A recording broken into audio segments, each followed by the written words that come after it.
ಮರಗೋಡಿನ ಕಾನಡ್ಕ ಐನಮನೆಯಲ್ಲಿ ನಡೆದ ಕ್ರೀಡಾಕೂಟ ಉದ್ಘಾಟಿಸಿ ಮಾತನಾಡಿದ ಉದ್ಯಮಿ ಚೆರೆಮನೆ ರತ್ನಕುಮಾರ್, ಯುಗಾದಿ ಹಬ್ಬವು ಹಿಂದೂಗಳಿಗೆ ಹೊಸ ವರ್ಷದ ಪವಿತ್ರ ದಿನವಾಗಿದೆ. ಈ ಶುಭ ಸಂದರ್ಭದಲ್ಲಿ ದಿಟ್ಟ ಗುರಿಯನ್ನು ಹೊಂದಿ ಹೊಸ ಗುರಿಗಳ ಸಾಧನೆಗೆ ನಾವು ಕಾರ್ಯಪ್ರವೃತ್ತರಾಗಬೇಕೆಂದು ಕರೆ ನೀಡಿದರು. ಸಮಾಜ ಸೇವಕ ಬಡವಂಡ್ರ ಲಕ್ಷ್ಮೀಪತಿ ಮಾತನಾಡಿ, ಹಬ್ಬಗಳ ಸಂದರ್ಭ ಕ್ರೀಡಾಕೂಟಗಳನ್ನು ಏರ್ಪಡಿಸಿದ್ರೆ ಹಬ್ಬದ ಮೆರುಗು ಮತ್ತಷ್ಟು ಹೆಚ್ಚಾಗುತ್ತೆ ಎಂದರು. ಹಿರಿಯರಾದ ಕಾನಡ್ಕ ಉಲ್ಲಾಸ್, ಕಾನಡ್ಕ ದೇವಯ್ಯ ಈ ಸಂದರ್ಭ ಪಾಲ್ಗೊಂಡಿದ್ದರು. ಪುಟಾಣಿಗಳಿಂದ ಹಿರಿಯರವರೆಗೆ ವಿವಿಧ ವಿಭಾಗಗಳಲ್ಲಿ ಕ್ರೀಡಾ ಸ್ಪರ್ಧೆಗಳನ್ನು ನಡೆಸಲಾಯಿತು.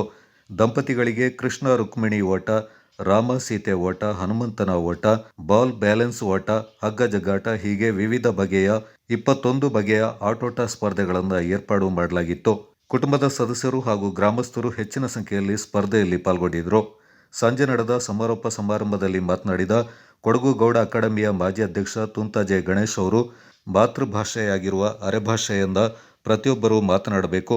ಮಕ್ಕಳಿಗೆ ಅರೆಭಾಷೆ, ಆಚಾರ, ವಿಚಾರ ಮತ್ತು ಸಂಸ್ಕೃತಿಯನ್ನು ಕಲಿಸಬೇಕೆಂದರು.